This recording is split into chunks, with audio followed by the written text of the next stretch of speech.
à prédominance polynucléaire neutrophile, une CRP qui est supérieure à 20, la procalcitonie, lorsqu'elle est faite, elle est supérieure à 0,5 et l'hémoculture est positive. Du point de vue type, on a la cystite et la pyélonéphrite aiguë. La cystite va se traduire par une dysurie, une polacurie et brûlure mictionnelle, comme nous l'avons dit avant. Au niveau de la biologie, tout le bilan biologique peut être normal, à l'exception d'un bilan bactériologique à l'SCBI qui sera positif. On peut ne pas trouver une hyperleucocytose ni de syndrome inflammatoire.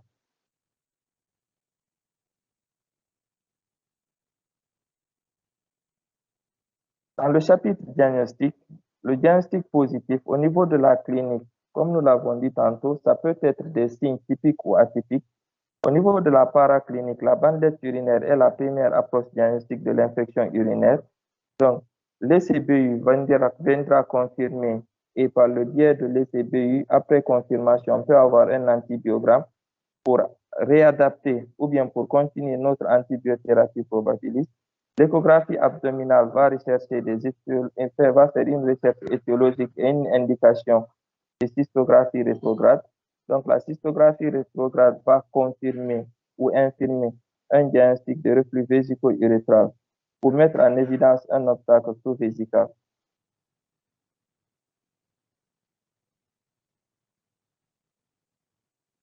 Les signes de gravité sont entre autres le terrain d'abord, l'âge inférieur à 3 mois, une uréopathie connue, une lithiase, un terrain d'immunodépression. Ça peut être aussi un sepsis sévère qui va se traduire par une fièvre mal tolérée, une altération de l'état général, une déshydratation, des troubles hémodynamiques. Ça peut être aussi une pyonéphrose qui va se traduire par un rein volumineux et douloureux à la palpation des fosses lombaires ou un abcès rénal qui va se traduire par des reins douloureux spontanément. Le diagnostic différentiel va se faire en fonction de la symptomatologie. Donc, devant la fièvre, on va donc chercher à éliminer d'autres infections comme le paludisme, l'otite et la pneumonie.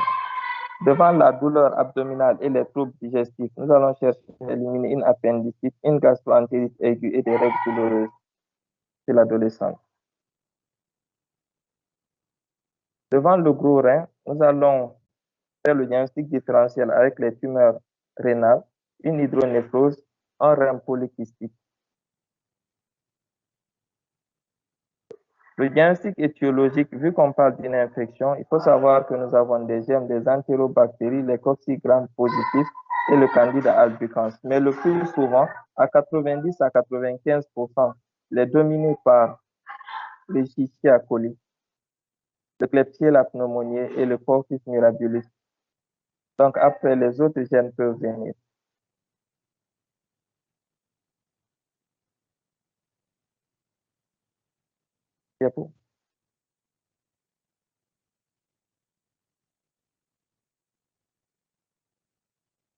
Les facteurs favorisants sont entre autres les anomalies morphologiques, une malformation de la jonction pyélo-urétrale, qui va se traduire par un obstacle peut-être organique. Et cet obstacle, lorsqu'il est organique, il peut être une lithiase, une sténose, une compression extrinsèque ou fonctionnelle, un syndrome de la jonction pyélo-urétrale ou d'autres uropathies, dont un méga-urétère obstructif, une duplication urétrale avec reflux et ou urétropelle, une valve de l'urètre postérieure.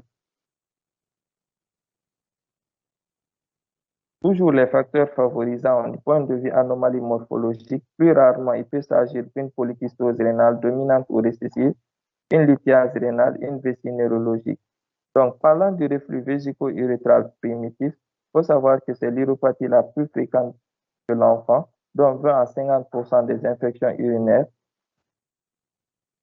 La cystographie rétrograde permet son diagnostic et sa classification.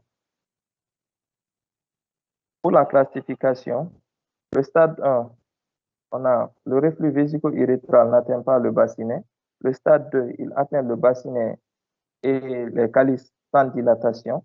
Le stade 3, la dilatation elle est modérée au niveau de l'urétère, mais pas au niveau des calices. Le stade 4, il a une dilatation des calices. Et le stade 5, le reflux massif avec une déformation importante.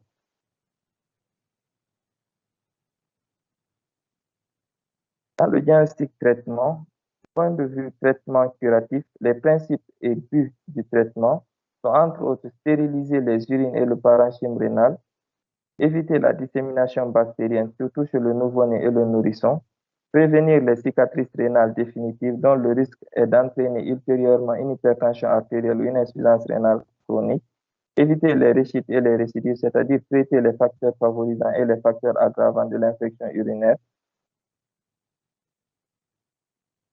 Avec les moyens, nous avons là les antibiotiques. Au niveau des bêta-lactamines, nous avons l'amoxicilline 50 à 100 mg par kg par jour en 3 ou 4 prises. L'amoxicillin 50 à 80 mg par kg par jour en 3 ou 4 prises. Le cefotaxime à 100 mg kg par jour en 3 prises. Le ceftriaxone 50 à 100 mg par kg en une prise. Le cefixime 6 à 8 mg par kg par jour en 2 prises. Les aminosides, on a l'amicacine à 15 mg par kg par jour en IMO en IVL en une prise. La gentamicine 3 à 5 mg par kg par jour en IV. Donc le trimethoprim sulfamide. Du point de vue indication, si c'est une cystite, on peut agir par le biais d'une monothérapie de courte durée de 5 jours par voie orale à base de cotrimoxazole ou amoxicilline acide clavulanique. Mais attention, le cotrimoxazole est de première intention. Donc, le temps que nous ayons l'antibiogramme et dès que l'antibiogramme est disponible, on essaie de réadapter. Donc, on peut aller par voie veineuse, voie injectable uniquement s'il y a une résistance à un traitement local. Il faut éviter les C3G si possible.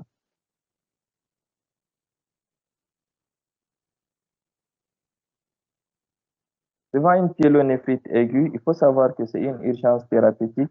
Chez le nourrisson de moins de 6 mois, il est indiqué de faire une bithérapie d'emblée, un C3G associé à un aminoside en IV pendant 10 à 15 jours.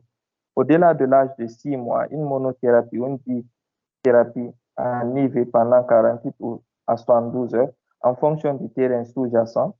Puis, en faire un relais par voie orale par cotrimoxazole ou cefixime.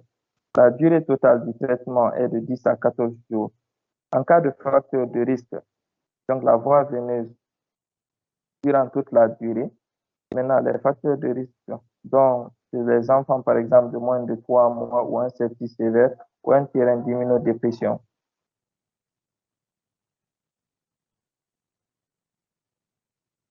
À cela, on peut associer le traitement symptomatique, donc l'antalgique antipyrétique, lorsque l'enfant fait une fièvre ou présente une douleur, l'hydratation suffisante pour encourager et également encourager les missions régulières et fréquentes, une hygiène périnéale lavée d'avant en arrière, les laxatifs pour pallier à une constipation sous-jacente et la prise en charge d'un phimosis.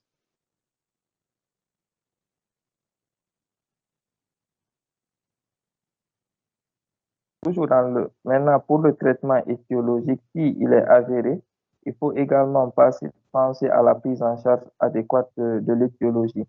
Dans la surveillance,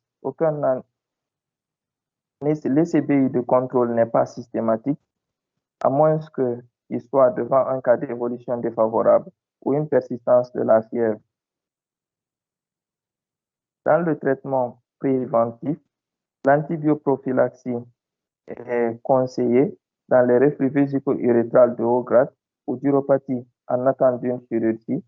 Donc, pour cela, on a le TMP SMX, un tiers dose par jour le soir, le Nidiol, 10 mg par kg par jour, le Pyradomine Zontoïne, 1 à 2 mg par kg par jour le soir.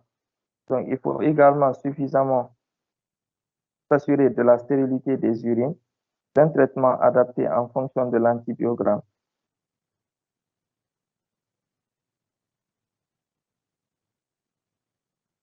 Les mesures hygiéno-diététiques sont également conseillées, dont une hygiène locale, des boissons abondantes, le traitement de la constipation par le biais des laxatifs, une miction régulière, une circoncision dès que le garçon fait une infection